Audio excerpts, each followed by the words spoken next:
What is the SI unit of force? ಬಲದ SI ಘಟಕ ಯಾವುದು? ಆಪ್ಷನ್ಸ್ ಕೊಟ್ಟಿದ್ದಾರೆ ನ್ಯೂಟನ್, ಜೌಲ್, ವ್ಯಾಟ್, ಪ್ಯಾಸ್ಕಲ್.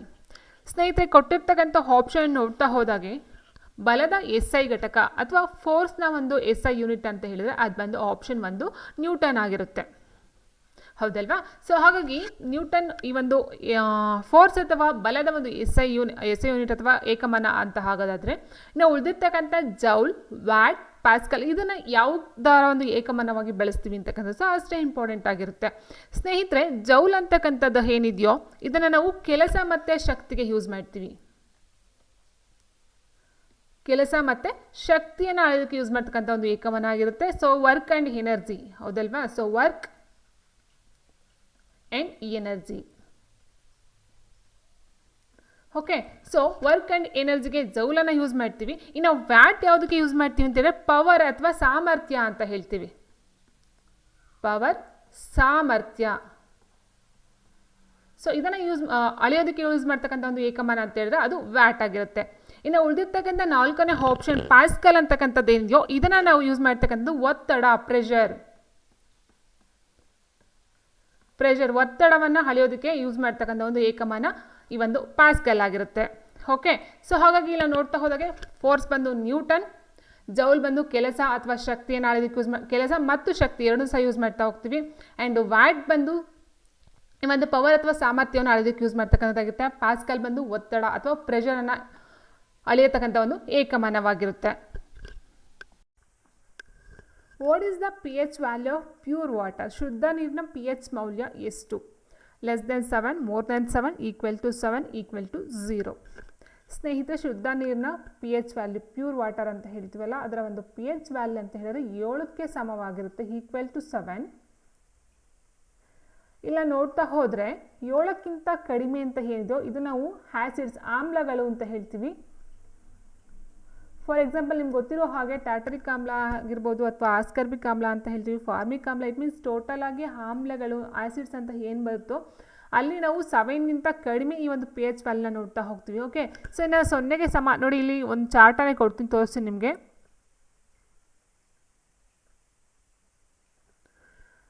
7 ಇಲ್ಲಿದೆ ನೋಡಿ, ಈ ಒಂದು ಪ್ಲೇಸಲ್ಲಿ 7 ಇದೆ. ಸೊ ಇದನ್ನು ನಾವೇನಂತ ಹೇಳಿದ್ರೆ ಪ್ಯೂರ್ ವಾಟರ್ ಮತ್ತು ಬ್ಲಡ್ನ ಒಂದು pH value, blood and pure ವಾಟರ್ನ pH ವ್ಯಾಲ್ಯೂ ಬಂದು 7ಗೆ ಸಮ ಆಗಿರುತ್ತೆ. 0ಗೆ ಸಮ ಆಗಿರ್ತಕ್ಕಂಥದ್ದು ಇಲ್ಲಿದೆ ಬ್ಯಾಟ್ರಿ ಆ್ಯಸಿಡ್ ಏನಿದೆಯೋ ಇದು ಬಂದು 0ಗೆ ಸಮ ಆಗಿರ್ತಕ್ಕಂಥದ್ದಾಗಿದೆ. ಆ್ಯಂಡ್ ಹೈಯೆಸ್ಟ್ ನೋಡಿ ಇಲ್ಲಿ liquid drain cleaner and caustic soda 14 ಇದೆ ನೋಡಿ, ಇಲ್ಲಿ 14 pH ವ್ಯಾಲ್ಯೂ ಏನಂತ ಹೇಳಿದ್ರೆ ಲಿಕ್ವಿಡ್ ಡ್ರೈನ್ ಕ್ಲೀನರ್ ಮಾಡ್ತಾರಲ್ಲ, ಸೊ ಕ್ಲೀನ್ ಮಾಡ್ತಾರಲ್ಲ ಅದಾಗಿರುತ್ತೆ. ಮತ್ತು ಕಾಸ್ಟಿಕ್ ಸೋಡಾ ಏನು ಬರುತ್ತೋ ಸೊ ಅದು 14 pH ವ್ಯಾಲ್ಯೂನ ಹೊಂದಿರ್ತಕ್ಕಂಥದ್ದಾಗುತ್ತೆ. ಇನ್ನು ಮಿಕ್ಕಂತೆ ನೋಡ್ತಾ ಹೋಗೋದ್ರೆ ಇದೆಲ್ಲ ನೋಡಿ ಆ್ಯಸಿಡ್ಸಲ್ಲಿ ಬರುತ್ತೆ, ಇಷ್ಟು ಸಹ ಆ್ಯಸಿಡಲ್ಲಿ ಬರ್ತಾ ಹೋಗುತ್ತೆ ನೋಡಿ. ಈಗ 6ರಿಂದ ಇದೆಯೋ ಅದು ನೋಡ್ತಾ ಹೋದಾಗೆ 6 ಬಂದು ಯೂರಿನ್ ಮತ್ತು ಸಲೈವ ಮತ್ತು ಮಿಲ್ಕ್ ಬಂದು 6 ಇರುತ್ತೆ. ಆ್ಯಂಡ್ ನೆಕ್ಸ್ಟ್ 5 ಯಾವುದಂತ ಹೇಳಿದ್ರೆ healthy skin, hair and nail, ಉಗುರುಗಳು ಮತ್ತು ತಲೆ ಕೂದಲೇನಿದೆಯೋ ಅದು pH ವ್ಯಾಲ್ಯೂ ಬಂದು 5. ಆ್ಯಂಡ್ 5 ಮತ್ತು 6 ಮಧ್ಯ 5.5 ಬರುತ್ತೆ. ಆ್ಯಂಡ್ ನೆಕ್ಸ್ಟು ಬ್ಲ್ಯಾಕ್ ಕಾಫಿ ಮತ್ತು ರೆಪ್ಟೋಬಿಸ್ಮಾಲ್ ಅಂತಕ್ಕಂಥದ್ದು 5 ಕಂಡು ಬರುತ್ತೆ.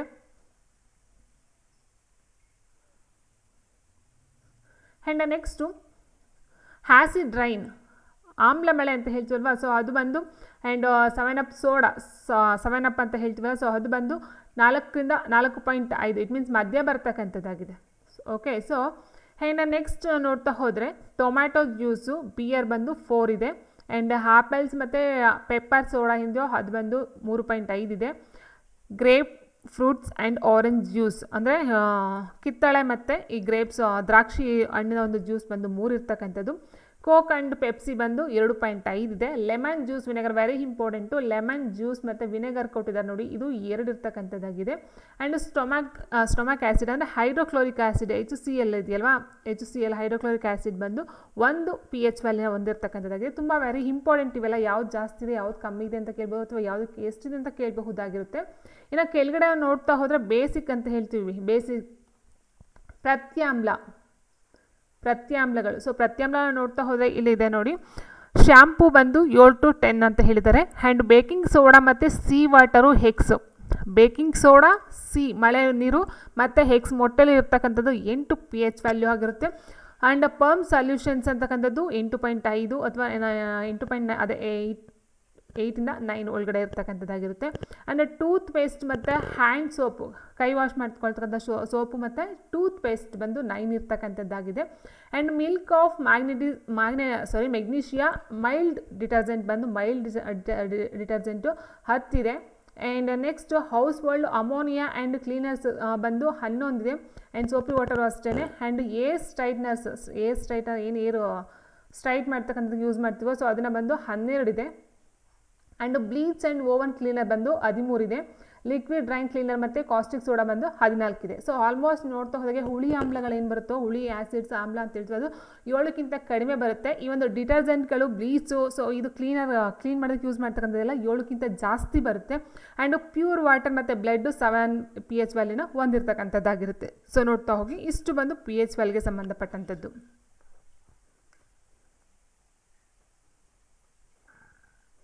ನೆಕ್ಸ್ಟ್ ಮುಂದಿನ ಪ್ರಶ್ನೆ,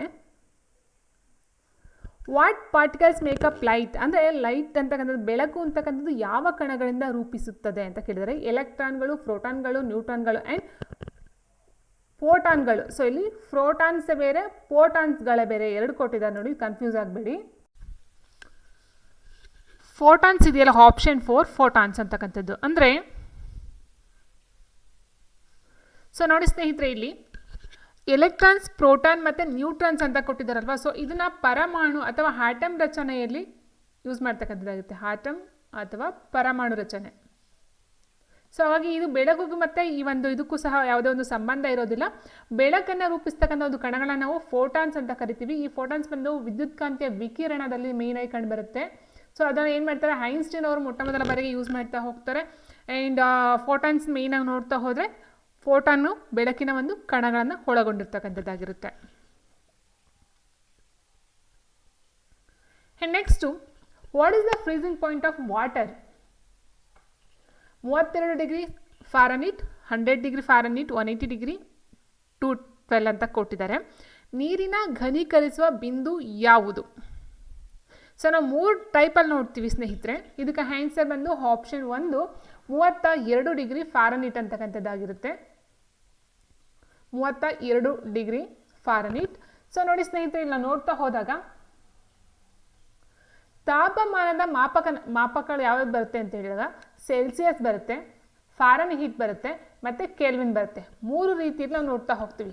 ತಾಪಮಾನವನ್ನು ಸಾಮಾನ್ಯವಾಗಿ 3 ಮಾಪಕಗಳು ಬಳಸ್ತೀವಿ, Celsius, ಫಾರನ್ಹೀಟ್, kelvin.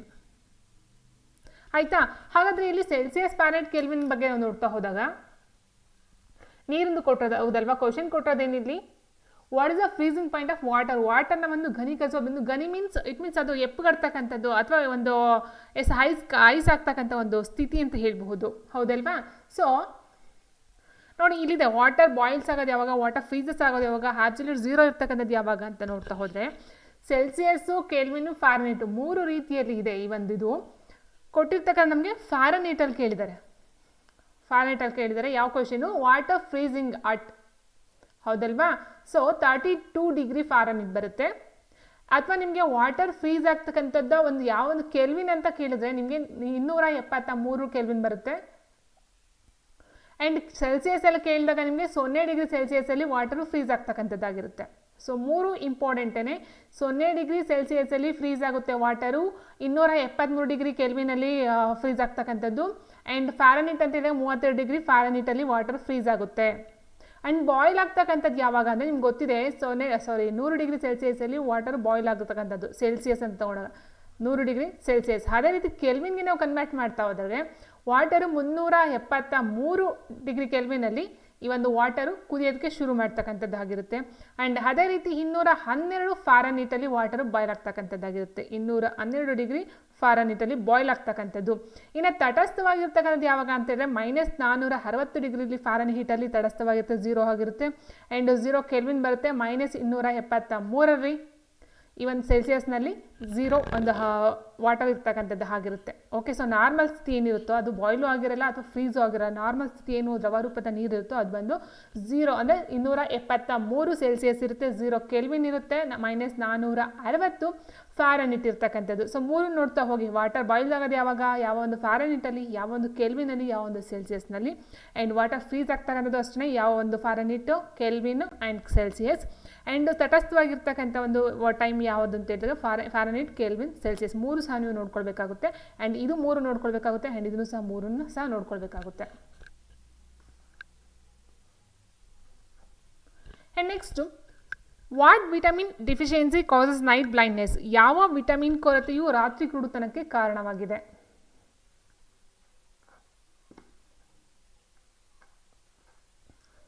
Vitamin A, vitamin B, vitamin C, vitamin D. So ಇಲ್ಲಿ ಬಂದಿರ್ತಕ್ಕಂಥ ಪ್ರಶ್ನೆ, ರಾತ್ರಿ ಕುರುಡುತನ ಯಾವ ಒಂದು ಕೊರತೆಯಿಂದ? ವಿಟಮಿನ್ಸ್ನ ನೋಡ್ತಾ ಹೋದಾಗ vitamin A, B, C, D, K, E ಎಲ್ಲ ಬರ್ತಾ ಹೋಗುತ್ತೆ ಸ್ನೇಹಿತರೆ. ವಿಟಮಿನ್ ಎ ಇಂದ ಬರ್ತಕ್ಕಂಥ ಒಂದು ಕೊರತೆಯಿಂದ, ವಿಟಮಿನ್ ಎ ಕೊರತೆಯಿಂದ ಬರ್ತಕ್ಕಂಥದ್ದು ಏನಂತ ಹೇಳಿದರೆ ರಾತ್ರಿ ಕುರುಡಾಗಿರುತ್ತೆ. ರಾತ್ರಿ ಕುರುಡು, ನೈಟ್ ಬ್ಲೈಂಡ್ನೆಸ್ ಅಂತ ಹೇಳ್ತೀವಿ. ಇನ್ನು ವಿಟಮಿನ್ ಬಿ ಏನಿದೆಯೋ, ವಿಟಮಿನ್ ಬಿ ಬರ್ತಕ್ಕಂಥದ್ದು ಬೇರೆ ಬೇರೆ. ಸೊ ಇದ್ರೂ ಸಹ ಸುಮಾರು ಬರುತ್ತೆ. ವಿಟಮಿನ್ B1 ಬರುತ್ತೆ, B2, B4, B6, B12. So ಈ ರೀತಿ ಒಟ್ಟು 12 ಬರ್ತಾ ಹೋಗುತ್ತೆ. ಆ್ಯಂಡ್ ವಿಟಮಿನ್ ಸಿ ಇದೆಯಲ್ವಾ, ಸೊ ವಿಟಮಿನ್ ಸಿ ಇಂದ ಬರ್ತಕ್ಕಂಥದ್ದು ಸ್ಕರ್ವಿ ರೋಗ. ಸ್ಕರ್ವಿ ರೋಗ ಬರ್ತಕ್ಕಂಥ ವಿಟಮಿನ್ ಡಿ ಇಂದ ರಿಕೇಟ್ಸ್ ಬರುತ್ತೆ, ರಿಕೇಟ್ಸ್ ರೋಗ. ಸೊ ಇಷ್ಟು ಬರ್ತಕ್ಕಂಥದ್ದು ಇದು ಒಂದು ಕೊರತೆ ಆಯಿತು. ಆ್ಯಂಡ್ ನೆಕ್ಸ್ಟ್ ನಾವು ನೋಡ್ತಾ ಹೋದರೆ ಇದರಲ್ಲಿ ವಿಟಮಿನ್ ಬಿ ಮತ್ತು ಸಿ ಏನಿದೆಯೋ, ವಿಟಮಿನ್ ಬಿ ಆ್ಯಂಡ್ ಸಿ ಇವೆರಡು ಏನಿದೆಯೋ ಇದು ಬಂದು ನೀರಿನಲ್ಲಿ ವಿಲೀನವಾಗ್ತಕ್ಕಂಥ, ಅಂದರೆ ನೀರಿನಲ್ಲಿ ಕರಗ್ತಕ್ಕಂಥದ್ದು ವಿಟಮಿನ್ ಬಿ ಮತ್ತು ಸಿ ನೀರಿನಲ್ಲಿ ಕರಗುತ್ತೆ. ಆ್ಯಂಡ್ ಉಳಿದಿರ್ತಕ್ಕಂಥ ಎ ಆಗಿರ್ಬೋದು, ಡಿ, ಎಸ್, ಬಿ ಸಿ ಆಯಿತು, ಡಿ, ಇ, ಕೆ ಏನಿದೆಯೋ, ಸೊ ಇದನ್ನು ನೋಡ್ತಾ ಹೋದರೆ ಇದು ಬರ್ತಕ್ಕಂಥದ್ದು ಕೊಬ್ಬಿನಲ್ಲಿ ಕರಗ್ತಕ್ಕಂಥದ್ದು, ಕೊಬ್ಬಿನಲ್ಲಿ. ಸೊ ಇದು ನೀರಿನಲ್ಲಿ ಕರಗೋದಿಲ್ಲ. ಎ, ಡಿ, ಇ, ಕೆ ಬಂದು ಕೊಬ್ಬಿನಲ್ಲಿ ಕರಗ್ತಕ್ಕಂಥದ್ದು, ಬಿ, ಸಿ ಬಂದು ನೀರಿನಲ್ಲಿ ಕರಗ್ತಕ್ಕಂಥ ಒಂದು ವಿಟಮಿನ್ಸ್ಗಳಾಗಿರುತ್ತೆ.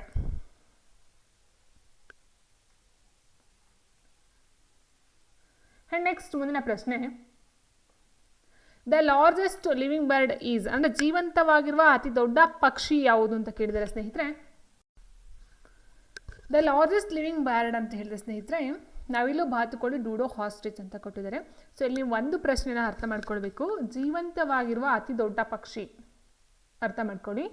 ಜೀವಂತವಾಗಿರುವ ಲಿವಿಂಗ್ ಬರ್ಡ್ ಅಂತ ಕೇಳಿದರೆ ಸೊ ಅದೊಂದು ಬರುತ್ತೆ. ಮತ್ತೊಂದು ಅಂತ ಹೇಳಿದರೆ ಅಳಿದು ಹೋಗಿರುವ ಅಂತ ಬರುತ್ತೆ, ಅಳಿದು ಹೋಗಿರುವ. ಸೊ ಅಳಿದು ಹೋಗಿರುವ ಅತಿ ದೊಡ್ಡ ಪಕ್ಷಿ ಅಥವಾ ಅತಿ ದೊಡ್ಡ ಪಕ್ಷಿ ಯಾವುದು ಅಂತ ಕೇಳಿದ್ರೆ ಬೇರೆ ಆನ್ಸರ್ ಬರುತ್ತೆ. ಜೀವಂತವಾಗಿರ್ತಕ್ಕಂಥ ಅತಿ ದೊಡ್ಡ ಪಕ್ಷಿನೇ ಬೇರೆ ಬರುತ್ತೆ. ಓಕೆ, ಸೊ ಹಾಗಾಗಿ ಇಲ್ಲಿ ಜೀವಂತವಾಗಿರುವ ಅತಿ ದೊಡ್ಡ ಪಕ್ಷಿ ಅಂತ ಹೇಳಿದ್ರೆ ಅದು ಹಾಸ್ಟ್ರಿಚ್ ಆಗಿರುತ್ತೆ. ಆಪ್ಷನ್ 4 ಹಾಸ್ಟ್ರಿಚ್. ಇದನ್ನು ನಾವು ಆಫ್ರಿಕನ್ ಹಾಸ್ಟ್ರಿಚ್ ಅಂತಲೂ ಸಹ ಕರಿತೀವಿ. ಯಾಕಂತ ಹೇಳಿದ್ರೆ ಇದರ ಒಂದು ಆವಾಸ ಸ್ಥಾನ ಬಂದು ಆಫ್ರಿಕನ್ ಆಗಿರುತ್ತೆ. ಹಾಸ್ಟ್ರಿಚ್ನ ಒಂದು ಆವಾಸ ಸ್ಥಾನ ಆಫ್ರಿಕನ್. ಸೊ ಹಾಗೆ ನಾವು ಆಫ್ರಿಕನ್ ಹಾಸ್ಟ್ರಿಚ್ ಅಥವಾ ಹಾಸ್ಟ್ರಿಚ್ ಅಂತ ಹೇಳ್ತೀವಿ. ಇದು ಒಂದು ಅತಿ ದೊಡ್ಡ ಪಕ್ಷಿ, ಜೀವಂತವಾಗಿರುವ ಅತಿ ದೊಡ್ಡ ಪಕ್ಷಿ ಆಗಿರ್ತಕ್ಕಂಥದ್ದು. ಇದರ ಒಂದು ಎತ್ತರ ಅಂತ ಹೇಳಿದ್ರೆ 2.7 ಅಥವಾ 2.75 ಅಥವಾ 2.8 ಅಂತ ಬರಬಹುದು ಮೀಟರು, ಅಥವಾ 9.2 ಫೀಟ್ ಆದರೂ ಕೇಳಬಹುದು ನಿಮ್ಮನ್ನ. ಮತ್ತು ಇದರ ಒಂದು ತೂಕ ವೆಯ್ಟ್ ಅಂತ ಹೇಳಿದ್ರೆ 156 kg ಬರುತ್ತೆ, ಅಥವಾ 346 LB ಅಂತಕ್ಕಂಥದ್ದಾಗಿರುತ್ತೆ. 346 ಇದರ ಒಂದು ತೂಕ.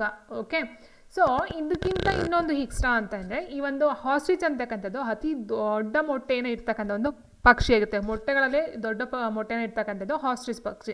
ಅದು ಒಂದು ಇನ್ಫಾರ್ಮೇಷನ್ ಸಹ ನಿಮ್ಗೆ ನೆನಪಿರಬೇಕು. ಆ್ಯಂಡ್ ಅದರ ಜೊತೆಗೆ ಇದು 1 ಗಂಟೆಗೆ 72 ಕಿಲೋಮೀಟರ್ ವೇಗದಲ್ಲಿ ಓಡ್ತಕ್ಕಂಥ ಒಂದು ಕೆಪಾಸಿಟಿ. ಇದು ಹಾರೋದಕ್ಕೆ ಆಗೋದಿಲ್ಲ. ಆಸ್ಟ್ರಿಚ್ ಅಂತಕ್ಕಂಥದ್ದು ಹಾರೋದಿಲ್ಲ, ಬಟ್ ಅದೊಂದು ಪಕ್ಷಿ. ಅದು ಓಡ್ತಕ್ಕಂಥ ಒಂದು ವೇಗನೇ ತುಂಬ ಜಾಸ್ತಿ ಇದೆ. ಸೊ 72 km/hಗೆ ಅದು ಓಡ್ತಕ್ಕಂಥ ಒಂದು ವೇಗವನ್ನು ಹೊಂದಿರತಕ್ಕಂಥದ್ದು. ಇಷ್ಟೆಲ್ಲ ಇದಕ್ಕೆ ಒಂದು ವಿಶೇಷತೆಯೂ ಸಹ ಇರ್ತಕ್ಕಂಥದ್ದಾಗಿದೆ. ಆ್ಯಂಡ್ ಇಲ್ಲಿ ಇನ್ನೊಂದು ಪಾಯಿಂಟ್ ನಾನು ಹೇಳಿದೆ, ಏನಂತ ಹೇಳಿದ್ರೆ ಜೀವಂತವಾಗಿರುವ ಅತಿ ದೊಡ್ಡ ಪಕ್ಷಿ ಹಾಸ್ಟ್ರಿಚ್ ಆದರೆ ಈಗ ಆಲ್ರೆಡಿ ಅಳಿದು ಹೋಗಿರ್ತಕ್ಕಂಥ ಒಂದು ಪಕ್ಷಿ ಇದೆ, ಅದು ಅದೇ ಅತಿ ದೊಡ್ಡ ಪಕ್ಷಿ. ಅದು ಯಾವುದಂತ ಹೇಳಿದ್ರೆ ಎಲಿಫೆಂಟ್ ಬರ್ಡ್ ಅಂತ ಹೇಳ್ತೀವಿ. ಎಲಿಫೆಂಟ್. ಸೊ ಎಲಿಫೆಂಟ್ ಬರ್ಡ್ ಅಥವಾ ಇದನ್ನು ಇನ್ನೊಂದು ಇದರಲ್ಲಿ ಹೇಳ್ತಾರೆ, ಏನಂತ ಹೇಳಿದ್ರೆ ನೋಡಿ ಸ್ಪೆಲ್ಲಿಂಗು AEPYORNIS ನೋಡಿ, ಎಪಿರ್ನಿಸ್ ಮ್ಯಾಕ್ಸಿಮಸ್ ಅಂತ ಹೇಳ್ತಾರೆ, ಮ್ಯಾಕ್ಸಿಮಸ್. ಓಕೆ, ಸೊ ಇದು ಎಲಿಫೆಂಟ್ ಬರ್ಡ್ ಅಥವಾ ಎಪಿರ್ನೋಸ್ ಮ್ಯಾಕ್ಸಿಮಸ್ ಅಂತ ಹೇಳ್ತಾರೆ. ಇದು ಪ್ರಪಂಚದಲ್ಲೇ ಅತಿ ದೊಡ್ಡ ಒಂದು ಪಕ್ಷಿ ಆಗಿತ್ತು. ಬಟ್ ಇದು ಈಗ ಈ ಒಂದು ಟೈಮಲ್ಲಿ ಜೀವಂತವಾಗಿ ಇಲ್ಲ. ಇದರ ಒಂದು ತೂಕ ಅಂತ ಹೇಳಿದ್ರೆ ಅಪ್ ಟು 1,000 kg ಅಷ್ಟು ಇದರ ಒಂದು ತೂಕ ಇತ್ತು. ಇದರ ಒಂದು ಎತ್ತರ 9.8 ಮೀಟರ್, 9.8 ಮೀಟರ್ ಎತ್ತರ, ಅಪ್ ಟು 1,000 ತನಕ ಅದರ ಒಂದು ವೆಯ್ಟ್ ಇತ್ತು. ಸೊ ಅದು ಇವಾಗ ನಶಿಸಿ ಹೋಗಿದೆ, ಅಳಿದು ಹೋಗಿದೆ. ಹಾಗಾಗಿ ಈಗ ಜೀವಂತವಾಗಿರುವಂತಹ ಅತಿ ದೊಡ್ಡ ಪಕ್ಷಿ ಅಂತ ಹೇಳಿದ್ರೆ ಅದು ಆಸ್ಟ್ರಿಚ್ ಆಗಿರುತ್ತೆ. And next the mammal which lays eggs is ಅಂತ ಹೇಳಿದರೆ ಮೊಟ್ಟೆ ಇಡುವ ಸಸ್ತನಿ. ಸಸ್ತನಿ ಅಂದರೆ ಏನು? ಫಸ್ಟ್ ಆಫ್ ಆಲ್ ಅದು ನಮಗೆ ಗೊತ್ತಿರಬೇಕು ಸಸ್ತನಿ. ಯಾಕಂದರೆ ಮೊಟ್ಟೆ ಇಡ್ತಕ್ಕಂಥದ್ದು ಪಕ್ಷಿಗಳನ್ನ ನೋಡಿದಾಗ ಪಕ್ಷಿಗಳೆಲ್ಲ ಮೊಟ್ಟೆನೇ ಇಡ್ತಾ ಹೌದಲ್ವ. ಬಟ್ ಇಲ್ಲಿ ಮೊಟ್ಟೆ ಇಡುವ ಸಸ್ತನಿ. ಸಸ್ತನಿ ಮೀನ್ಸ್ ಸಸ್ತನಿ ಅಂತ ಹೇಳಿದ್ರೆ ಮರಿಯನ್ನು ಮಾಡ್ತಕ್ಕಂಥದ್ದು, ತನ್ನಂತೆ ಇರ್ತಕ್ಕಂಥ ಒಂದು ಮತ್ತೊಂದು ಜೀವಿಗೆ ಜನ್ಮವನ್ನು ಕೊಡ್ತಕ್ಕಂಥದ್ದು ಸಸ್ತನಿ ಆಗಿರುತ್ತೆ. ಮತ್ತು ಹಾಲನ್ನು ಉಣಿಸ್ತಕ್ಕಂಥದ್ದು ಸಸ್ತನಿಂದ ಬರ್ತಕ್ಕಂಥದ್ದಾಗಿರುತ್ತೆ. ಬಟ್ ಸಸ್ತನಿಲಿ ಮೊಟ್ಟೆ ಇರ್ತಕ್ಕಂಥ ಒಂದು ವಿಶೇಷತೆ ಇರೋದಿಲ್ಲ, ಅದೊಂದರ ಗುಣಲಕ್ಷಣ ಅಲ್ಲ. ಬಟ್ ಆದ್ರೂ ಕೆಲವೊಂದು ಪ್ರಾಣಿಗಳಲ್ಲಿ ಈ ಒಂದು ಮೊಟ್ಟೆಯನ್ನು ಇರ್ತಕ್ಕಂಥ ಒಂದು ಗುಣಲಕ್ಷಣ ಇದೆ. ಅದು ಯಾವುದ್ಯಾವುದು ಅಂತ ಹೇಳಿದ್ರೆ ಪ್ಲಾಟಿಪಸ್ ಮತ್ತು ಎಕಿಡ್ನ ಅಂತ ಹೇಳ್ತೀವಿ.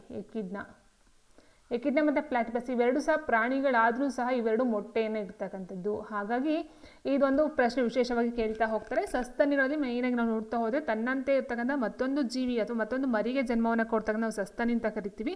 ಬಟ್ ಪ್ಲಾಟಿಪಸ್ ಮತ್ತು ಎಕಿಡ್ನ ಸಸ್ತನಿ ಆಗಿದ್ರೂ ಸಹ ಅದು ಮರಿಗಳನ್ನು ಹಾಕೋದಿಲ್ಲ, ಮೊಟ್ಟೆಯನ್ನು ಇಡ್ತಕ್ಕಂಥದ್ದಾಗಿರುತ್ತೆ. Okay, so answer option 4 echidna and platypus ಎರಡೂ ಸಹ ಬರ್ತಕ್ಕಂಥದ್ದು. Next the term heavy water ರೆವರ್ಸ್ಟು, ಭಾರಜಲ ಅಂತ ಇರ್ತೀವಿ. ಭಾರಜಲ ಎಂಬ ಪದವು ಇವುಗಳನ್ನು ಒಳಗೊಂಡಿರ್ತದೆ, ಇವುಗಳನ್ನು ಸೂಚಿಸುತ್ತದೆ. ಐಸ್, ಡ್ಯೂಟೇರಿಯಂ ಆಕ್ಸೈಡ್, ಮರುಬಟ್ಟಿ ಇಳಿಸಿದ ನೀರು ಇವುಗಳಲ್ಲಿ ಯಾವುದೂ ಅಲ್ಲ. ಭಾರಜಲ ಅಂತಕ್ಕಂಥ ಮೇಯ್ನಾಗಿ ನಾವು ನೋಡ್ತಾ ಹೋದರೆ ಬರ್ತಕ್ಕಂಥದ್ದು ಯಾವುದರಲ್ಲಿ ಅಂತ ಹೇಳಿದ್ರೆ ಅದು ಡ್ಯೂಟೇರಿಯಂ ಆಕ್ಸೈಡ್. ಹೆವಿ ವಾಟರ್ ಅಥವಾ ಭಾರಜಲ ಅಂತೀವಿ, ಅದು ನೀರಾಗಿರೋದಿಲ್ಲ, ಡ್ಯೂಟೇರಿಯಂ ಆಕ್ಸೈಡ್ ಆಗಿರ್ತಕ್ಕಂಥದ್ದು. ಸೊ ಅದನ್ನು ಭಾರಜಲ ಅಂತ ಹೇಳ್ತೀವಿ. Next which of the following acts as A resistance against diseases in the body, ಅಂದರೆ ಈ ಕೆಳಗಿನಲ್ಲಿ ಯಾವುದು ದೇಹದಲ್ಲಿನ ರೋಗದ ವಿರುದ್ಧ ಪ್ರತಿರೋಧಕವಾಗಿ ಕಾರ್ಯವನ್ನು ನಿರ್ವಹಿಸುತ್ತವೆ? ಸ್ನೇಹಿತರೆ, ವಿಟಮಿನ್ಸ್ ಕೊಟ್ಟಿದ್ದಾರೆ, ವೈಟ್ ಕಾರ್ಪಸೆಲ್ಸ್ ಕೊಟ್ಟಿದ್ದಾರೆ, ರೆಡ್ ಕಾರ್ಪಸೆಲ್ಸ್ ಅಥವಾ ರೆಡ್ ಬ್ಲಡ್ ಸೆಲ್ಸ್ ಅಂತ ಹೇಳ್ತೀವಿ, ಕಾರ್ಬೋಹೈಡ್ರೇಟ್ಸ್ಗಳು. ಆನ್ಸರ್ ಬಂದು ಆಪ್ಷನ್ ಬಿ, ಬಿಳಿ ರಕ್ತ ಕಣ. ಆಪ್ಷನ್ 2 ವೈಟ್ ಕ್ಯಾಪ್ಸುಲ್ಸ್ ಅಂತ ಏನು ಹೇಳ್ತೀವೋ ಇದನ್ನು ನಾವು ದೇಹದಲ್ಲಿ ಪ್ರತಿರೋಧಕವಾಗಿ ಆ್ಯಂಟಿಬಯೋಟಿಕ್ ಆಗಿ ಕೆಲಸವನ್ನು ಮಾಡ್ತಕ್ಕಂಥದ್ದಾಗಿರುತ್ತೆ. ಸೊ ಒಟ್ಟು ನಾವು 3-4 ಥರ ನೋಡ್ತೀವಿ. ಯಾವುದು? ಕೆಂಪು ರಕ್ತ ಕಣ, ರೆಡ್ ಬ್ಲಡ್ ಸೆಲ್ಸ್ ಅಂತ ಹೇಳ್ತೀವಿ, ಆ್ಯಂಡ್ ವೈಟ್ ಬ್ಲಡ್ ಸೆಲ್ಸು, ಮತ್ತು ಪ್ಲಾಸ್ಮಾ ಬರುತ್ತೆ, ಮತ್ತು ಈ ಒಂದು ರಕ್ತವನ್ನು ಹೆಪ್ಪುಗೊಟ್ಟೋದಕ್ಕೆ ಯೂಸ್ ಮಾಡ್ತಕ್ಕಂಥದ್ದು. ಆ್ಯಂಡ್ ನೆಕ್ಸ್ಟ್ ಬಂದು ಪ್ಲೇಟ್ಲೆಟ್ಸ್ಗಳಂತ ಹೇಳ್ತೀವಿ, ಹೌದಲ್ವಾ? ಸೊ ಇದನ್ನು ನೋಡ್ತಾ ಹೋದರೆ ಜೀವಸತ್ವಗಳೇನಿದೆಯೋ ಇವು ದೇಹದ ಒಂದು ವರ್ಧಕಗಳಲ್ಲಿ ಬರ್ತಾ ಹೋಗುತ್ತೆ. ಸೊ ಜೀವಸತ್ವಗಳು ABCD ಅಂತ ನೋಡ್ತಾ ಹೋಗ್ತೇವೆ. ABCD E K ಬರುತ್ತೆ. ಆ್ಯಂಡ್ ನೆಕ್ಸ್ಟ್ ಕೆಂಪು ರಕ್ತ ಕಣ, ಇದು ಬಂದು ಇದರಲ್ಲಿ ಹಿಮೋಗ್ಲೋಬಿನ್ ಇರುತ್ತೆ, ಹಿಮೋಗ್ಲೋಬಿನ್ ಅಂಶ ಇರುತ್ತೆ, ಆ್ಯಂಡ್ ಕಬ್ಬಿಣದ ಅಂಶ ಇರುತ್ತೆ. ಇದರ ಒಂದು ಕೊರತೆಯನ್ನು ಕಬ್ಬಿಣಾಂಶ ಅಥವಾ ಹಿಮೋಗ್ಲೋಬಿನ್ ಕೊರತೆ ಆದರೆ ರಕ್ತಹೀನತೆ ಬರುತ್ತೆ, ರಕ್ತಹೀನತೆ. ಆ್ಯಂಡ್ ನೆಕ್ಸ್ಟ್ ಮೇಯ್ನಾಗಿ ಹಿಮೋಗ್ಲೋಬಿನ್ ಏನು ಕೆಲಸ ಅಂತ ಅಂದರೆ ದೇಹಕ್ಕೆ ಬೇಕಾದಂಥ ಆಮ್ಲಜನಕವನ್ನು ಸರಬರಾಜು ಮಾಡುತ್ತೆ. ಓಕೆ, ಸೊ ಹಾಗೆ ಬಿಳಿ ರಕ್ತ ಕಣದಲ್ಲೂ ಬರ್ತಕ್ಕಂಥದ್ದಲ್ಲ. ಇನ್ನು ಕೆಂಪು ರಕ್ತ ಕಣದ ಕೆಲಸ ಆಮ್ಲಜನಕವನ್ನು ಸರಬರಾಜು ಮಾಡ್ತಕ್ಕಂಥದ್ದು. ಬಿಳಿ ರಕ್ತ ಕಣದ ಕೆಲಸ ದೇಹಕ್ಕೆ ಪ್ರತಿರೋಧಕವಾಗಿ ಅಂದರೆ ಆ್ಯಂಟಿಬಯೋಟಿಕ್ ಆಗಿ ಕೆಲಸವನ್ನು ಮಾಡ್ತಕ್ಕಂಥದ್ದಾಗಿರುತ್ತೆ. ಇನ್ನು ಕಾರ್ಬೋಹೈಡ್ರೇಟ್ಸ್ ಅಂತ ಹೇಳಿದ್ರೆ ಗಿವಿಂಗ್ ಎನರ್ಜಿ ಫುಡ್ ಅಂತ ಹೇಳ್ತೀವಿ. ಬಾಡಿಗೆ ಬೇಕಾಗಿರ್ತಕ್ಕಂಥ ಒಂದು ಎನರ್ಜಿ ಏನಿರುತ್ತೋ ಅದನ್ನು ಒದಗಿಸ್ಕೊಳ್ತಕ್ಕಂಥದ್ದು ಈ ಒಂದು ಕಾರ್ಬೋಹೈಡ್ರೇಟ್ಸ್ ಆಗಿರುತ್ತೆ. ಸೊ ಹಾಗಾಗಿ ಆನ್ಸರ್ ಆಪ್ಷನ್ 2 ಬಿಳಿ ರಕ್ತ ಕಣಗಳು.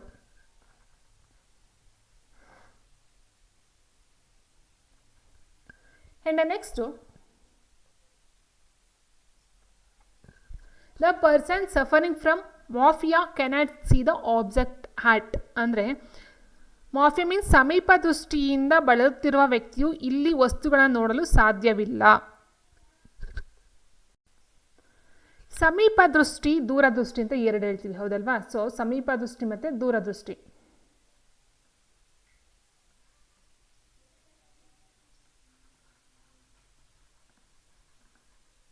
ದೂರದೃಷ್ಟಿ ನಿಮ್ಗೆ ಗೊತ್ತಿರಬೇಕು. ಒಂದು ವರ್ಡಲ್ಲಿ ಹೇಳ್ತೀವಿ ದೂರದೃಷ್ಟಿದ ಯೋಚನೆ ಮಾಡ್ತೀವಿ ನಾವು ಅಂತ ಹೇಳ್ತೀವಿ. ಅಂದರೆ ಮುಂದೆ ಫ್ಯೂಚರಲ್ಲಿ ಏನಾಗುತ್ತೋ ಅದನ್ನು ನಾವು ಯೋಚನೆ ಮಾಡೋದು ಅಂತ ಅರ್ಥ ಬರುತ್ತೆ, ಹೌದಲ್ವಾ? ದೂರದೃಷ್ಟಿ ಇಟ್ ಮೀನ್ಸ್ ದೂರದಲ್ಲಿ ಇರ್ತಕ್ಕಂಥ ದೃಷ್ಟಿ, ದೂರದಲ್ಲಿ ಏನಿರುತ್ತೋ ಅದನ್ನು ಕಾಣಿಸ್ತಕ್ಕಂಥದ್ದು ದೂರದೃಷ್ಟಿ. ಸಮೀಪ ದೃಷ್ಟಿನೇ ಹತ್ತಿರದಲ್ಲಿ ಇರ್ತಕ್ಕಂಥದ್ದನ್ನು ನೋಡ್ತಕ್ಕಂಥ ನಾವು ಸಮೀಪ ದೃಷ್ಟಿ ಅಂತ ಹೇಳ್ತೀವಿ. ಸೊ ಇಲ್ಲಿ ಸಮೀಪ ದೃಷ್ಟಿ ಅಂತಕ್ಕಂಥದ್ದನ್ನ ನಾವು ಅರ್ಥ ಮಾಡ್ಕೋಬೇಕು. ಸಮೀಪ ಕಾಣಿಸ್ತಕ್ಕಂಥ ಒಂದು ದೃಷ್ಟಿ ಮೀನ್ಸ್ ಕಾಣೋದು, ನೋಡ್ತಕ್ಕಂಥದ್ದು, ಹೌದಲ್ವಾ? ಸೊ ಸಮೀಪ ದೃಷ್ಟಿಲಿ ಹತ್ತಿರ ಇರ್ತಕ್ಕಂಥದ್ದು ಕಾಣಿಸುತ್ತೆ, ದೂರದಲ್ಲಿರ್ತಕ್ಕಂಥ ಹೆಚ್ಚಿನ ದೂರದಲ್ಲಿರ್ತಕ್ಕಂಥದ್ದು ಕಾಣೋದಿಲ್ಲ. ಹಾಗಾಗಿ ಇಲ್ಲಿ ಆಪ್ಷನ್ 2 ಬರುತ್ತೆ. ಸಮೀಪ ದೃಷ್ಟಿಯಿಂದ ಬಳಲುತ್ತಿರುವ ವ್ಯಕ್ತಿಯಲ್ಲಿ ಇಲ್ಲಿ ಯಾವ ವಸ್ತುಗಳು ನೋಡೋದು ಸಾಧ್ಯವಿಲ್ಲ ಅಂತ ಕೇಳಿದ್ರೆ, ಸಮೀಪ ದೃಷ್ಟಿ ಮೀನ್ಸ್ ಸಮೀಪದಲ್ಲಿರ್ತಕ್ಕಂಥ ವಸ್ತುಗಳು ನೋಡ್ತಕ್ಕಂಥ ಒಂದು ದೃಷ್ಟಿ ಚೆನ್ನಾಗಿರುತ್ತೆ, ಅರ್ಥ ಮಾಡ್ಕೊಳ್ಳಿ. ಹಾಗಾಗಿ ಹೆಚ್ಚಿನ ದೂರದಲ್ಲಿರ್ತಕ್ಕಂಥ ಒಂದು ವಸ್ತುಗಳನ್ನ ನೋಡಲು ಸಾಧ್ಯವಾಗೋದಿಲ್ಲ, ಅದು ಒಂದು ಕೊರತೆ ಅಂತ ಹೇಳಬಹುದಾಗಿರುತ್ತೆ. Answer option 2. ಇನ್ನು ದೂರದೃಷ್ಟಿಲಿ ಏನಾಗುತ್ತೆ, ದೂರದಲ್ಲಿರ್ತಕ್ಕಂಥ ವಸ್ತುಗಳು ಸ್ಪಷ್ಟವಾಗಿ ಕಾಣಿಸುತ್ತೆ, ಹತ್ತಿರದಲ್ಲಿ ಇರ್ತಕ್ಕಂಥ ವಸ್ತುಗಳು ಸರಿಯಾಗಿ ಕಾಣೋದಿಲ್ಲ. ಹಾಗಾಗಿ ಇಲ್ಲಿ ಹತ್ರ ಇರ್ತಕ್ಕಂಥದ್ದು ಕಾಣಿಸೋದಿಲ್ಲ, ಅದೊಂದು ಪ್ರಾಬ್ಲಮ್ ಆಗುತ್ತೆ. ಇನ್ನು ನೆಕ್ಸ್ಟ್ ಇನ್ನೊಂದು ಬರುತ್ತೆ ಸನಿದಪ ಅಂತ ಹೇಳ್ತೀವಿ, ಸ ನಿ ದ ಪ. ಓಕೆ, ಸೊ ಸಮೀಪ ದೃಷ್ಟಿ ದೋಷಕ್ಕೆ ಬಳಸ್ತಕ್ಕಂಥದ್ದು ಒಂದು ಇದು ಅಂತ ಹೇಳಿದ್ರೆ ನಿಮ್ನ ಮಸೂರ ಅಂತ ಹೇಳ್ತೀವಿ, ಅದಾಗಿರುತ್ತೆ. ಆ್ಯಂಡ್ ದೂರದೃಷ್ಟಿಗೆ ಬಳಸ್ತಕ್ಕಂಥದ್ದು ಸನಿ ದಪ. ಪಿನ ಮಸೂರ ನೋಡಿ, ಸಮೀಪ ದೃಷ್ಟಿ ದೋಷಕ್ಕೆ ಬಳಸ್ತಕ್ಕಂಥದ್ದು ನಿಮ್ನ ಮಸೂರ, ದೂರದೃಷ್ಟಿಗೆ ಬಳಸ್ತಕ್ಕಂಥದ್ದು ಪಿನ ಮಸೂರ, ಸನಿ ದಪ. ಓಕೆ, ಇದೊಂದು ಅರ್ಥ ಮಾಡ್ಕೊಳ್ತಾ ಹೋಗಿ. ಸಮೀಪ ದೃಷ್ಟಿ ಅಥವಾ ಮಾಫಿಯಾ ಇದನ್ನು ಕೊಡಬಹುದು ನಿಮಗೆ, ಕನ್ನಡ ಬದಲು ಇಂಗ್ಲೀಷಲ್ಲಿ ವರ್ಡನ್ನು ಕೇಳಬಹುದು, ಮಾಫಿಯಾ ಅಂತಕ್ಕಂಥದ್ದು. ಹಾಗಾಗಿ ಸಮೀಪ ದೃಷ್ಟಿ ಅಥವಾ ಮಾಫಿಯಾ ಎರಡೂ ಸಹ ನೀವು ಅರ್ಥನ ಮಾಡ್ಕೊಳ್ಬೇಕಾಗುತ್ತೆ. ಇಲ್ಲಿ ಅದಕ್ಕೆ ಯಾವ ವಸ್ತುಗಳು ನೋಡಲು ಸಾಧ್ಯವಿಲ್ಲ ಅಂತ ಹೇಳಿದ್ರೆ, ಸಮೀಪ ದೃಷ್ಟಿ ಅಂತ ಹೇಳಿದ್ರೆ ಸಮೀಪದಲ್ಲಿ ಕಾಣಿಸ್ತಕ್ಕಂಥ ದೃಷ್ಟಿ ಚೆನ್ನಾಗಿದೆ ಅಂತ ಅರ್ಥ, ದೂರದಲ್ಲಿರ್ತಕ್ಕಂಥದ್ದು ಸರಿಯಾಗಿ ಕಾಣೋದಿಲ್ಲ ಅಂತಕ್ಕಂಥದ್ದು ಸ್ಪಷ್ಟ ಮಾಡ್ಕೊಳ್ತಾ ಹೋಗಿ. ಸೊ ಸಮೀಪ ದೃಷ್ಟಿ ಪಾಸಿಟಿವ್ ಆಗಿ ತೊಗೊಳ್ಬೇಕು. ಸಮೀಪ ದೃಷ್ಟಿಯಿಂದ ಸಮೀಪದಲ್ಲಿರೋದು ಕಾಣಿಸುತ್ತೆ, ದೂರದೃಷ್ಟಿಯಿಂದ ದೂರದಲ್ಲಿರ್ತಕ್ಕಂಥದ್ದು ಕಾಣಿಸುತ್ತೆ. ಓಕೆ.